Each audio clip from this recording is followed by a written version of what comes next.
ನೀವು ನೋಡ್ತಾ ಇರೋದು AJ YouTube channel. RC book ವಿಳಾಸ ಬದಲಾವಣೆ ಮಾಡುವುದು ಹೇಗೆ ಎಂಬುದನ್ನು ಕುರಿತು ಈ ವಿಡಿಯೋದಲ್ಲಿ ನೋಡೋಣ ಬನ್ನಿ. ದಯವಿಟ್ಟು ನೀವೇನಾದರೂ ಹೊಸಬರಾಗಿದ್ದರೆ ನಮ್ಮ ಚಾನಲ್ಗೆ ಸಬ್ಸ್ಕ್ರೈಬ್ ಮಾಡಿಕೊಳ್ಳಿ, ಬೆಲ್ ಐಕಾನನ್ನು ಕ್ಲಿಕ್ ಮಾಡಿಕೊಳ್ಳಿ. ನಿಮಗೆ ಎಲ್ಲರಿಗಿಂತ ಮುಂಚೆ ನೋಟಿಫಿಕೇಷನ್ ಮೂಲಕ ವಿಡಿಯೋವನ್ನು ಕಳಿಸಿಕೊಡ್ತೇನೆ. ದಯವಿಟ್ಟು ನಿಮಗೆ ಇಷ್ಟವಾದರೆ ಲೈಕ್ ಮಾಡೋದನ್ನು ಮರೆಯಬೇಡಿ ಮತ್ತು ಶೇರ್ ಮಾಡಿ. ಬನ್ನಿ ವಿಡಿಯೋ ಶುರು ಮಾಡೋಣ.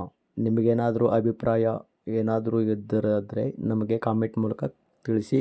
ವಿಡಿಯೋವನ್ನು ಸ್ಕಿಪ್ ಮಾಡಿ ನೋಡೋಕ್ಕೆ ಹೋಗಬೇಡಿ, ದಯವಿಟ್ಟು ಅರ್ಥ ಆಗೋದಿಲ್ಲ.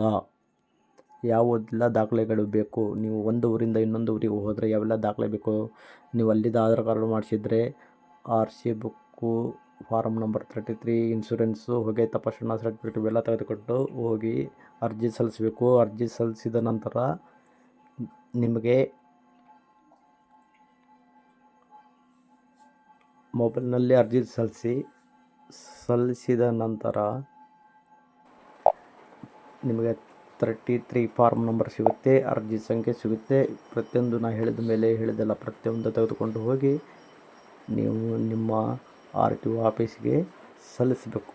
ನಿಮ್ಮ RTO ಆಫೀಸಲ್ಲಿ ಸಲ್ಲಿಸಿದ ಮೇಲೆ 14 ದಿನದೊಳಗೆ ರೆಡಿಯಾಗಿ ಬರುತ್ತದೆ. ಇದು ಅದು ನಿಮಗೆ ಹೇಗೆ ಆನ್ಲೈನಲ್ಲಿ ಲಾಗಿನ್ ಮಾಡೋದು ಹೇಗೆ ಅಂತ ನಾನು ಇಲ್ಲಿ ತಿಳಿಸ್ಕೊಡ್ತೀನಿ.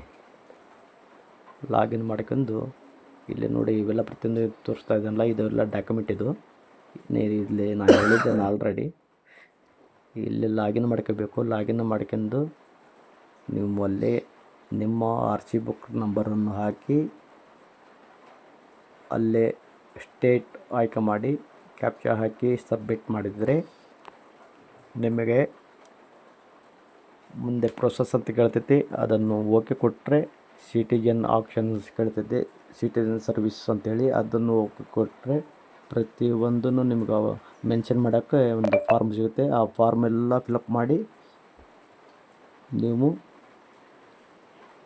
ಅಲ್ಲಿ ಪೇಮೆಂಟ್ ಸೆಕ್ಷನ್ ಅಂತ ಇರುತ್ತೆ. ಪೇಮೆಂಟ್ ಸೆಕ್ಷನಲ್ಲಿ 375 ರೂಪಾಯಿ ಕಟ್ಟಬೇಕು. 375 ರೂಪಾಯಿ ಕಟ್ಟಿದರೆ ನಿಮಗೆ ಸಬ್ಮಿಟ್ ಆಗುತ್ತೆ.